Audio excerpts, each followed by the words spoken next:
Hi everyone, welcome to Therapy for Nerds. My name is Cassidy Russell. I was recently rewatching My Hero Academia, and I realized that the first episode in particular, but really a lot of the show itself, has to do with the bystander effect.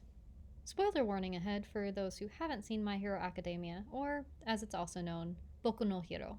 My Hero Academia is about how Mizuku Midoriya, or Deku as his hero name goes from being zero to hero. He starts off with no powers to becoming the greatest hero to ever live. Starting out with no powers doesn't sound like it should be a big deal. I mean, most superheroes, in at least Western media, normally don't start out with superpowers. But in a world where at least 80% of people have superpowers, or quirks as they're called in this universe, it's a pretty big deal. Through the course of the first episode, we are introduced to the world and Midoriya's deepest desire to become a hero like the person he admires the most, All Might. All Might is the #1 hero, and he always saves the day with a smile. But what most people don't know is that unlike other quirks, All Might's quirk is passed down, given to those that the previous owner has deemed worthy of that power. By the end of the first episode, Midoriya proves himself worthy, and a truly amazing adventure begins. So what made Midoriya worthy as opposed to, say, Bakugo or Todoroki, both who are extremely powerful people in their own rights? Well, okay, we know why Bakugo's not worthy. Like him or not, he's a little hot-headed, to say the least. Rewatching the episode, I realized that Midoriya is the only one in the episode that goes against the bystander effect. So I've said bystander effect a couple of times in this video, and I will finally tell you all what that means now. The bystander effect was first researched by Bib Litani and John Darley. They started their research after the murder of Kitty Genovese in 1964. She had been stabbed to death outside of her apartment. Despite her cries for help, none of her neighbors bothered to help her. None of them so much as called the police. So why didn't they? The first part of the bystander effect is the diffusion of responsibility. The more people around, the less people feel like it's their responsibility to act. And so the less likely any one person will intervene. All of the neighbors in Kitty's case thought that someone else had already called the police, so what's the point in calling again?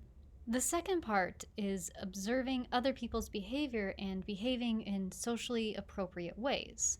At least one neighbor claimed that they didn't intervene because they thought it was some sort of lover's quarrel. Therefore, none of their business. So let's take a look at this scene in the first episode. There are over a couple of dozen civilian onlookers, plus at least like 5 heroes. The responsibility is pretty divided at this point. Then there are the socially acceptable ways to act. The civilians in the scene are expected to leave it to the heroes, while the heroes are all waiting for someone with the right quirk to arrive. Even though Bakugo was dying, and these are professionals that are taught how to handle dangerous situations, no one felt like they were capable of doing anything. Only one who goes against the bystander effect is Midoriya. He sees someone in danger, and despite the danger itself, he acts. This act of courage inspires All Might to push past his limit and go beyond plus ultra. After this, All Might decides to pass his quirk on to Deku. We see Midoriya grapple with the bystander effect several times throughout the series. The next time we see it is during the entrance exams, when the 0-point robot appears and everyone has already been told there's no point in battling it, just run away. And it's also really big and scary. So everyone runs away. Except for Uraraka. She gets stuck. Once Midoriya realizes someone's in danger, he leaps into action, saving her at the cost of his limbs. Look at them, flapping in the wind.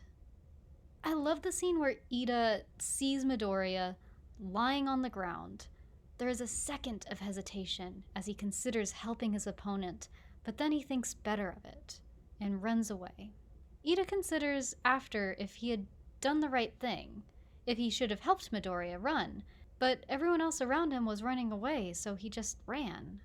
Everyone had already been told it's pointless to fight the robot, so why would anyone attack it? To be fair, Midoriya most likely would have run away if someone hadn't been in danger. But once he sees someone in danger, he feels this need to act. Hero mode just activates. Luckily for Midoriya, rescue points are a thing, and he still manages to make it in. Midoriya's teachers treat this as both a blessing and a curse. They love how devoted he is, and how this determination pushes everyone in his class to just get better and go beyond, plus ultra. Yep, I'm doing it twice. That's right. This is a thing now.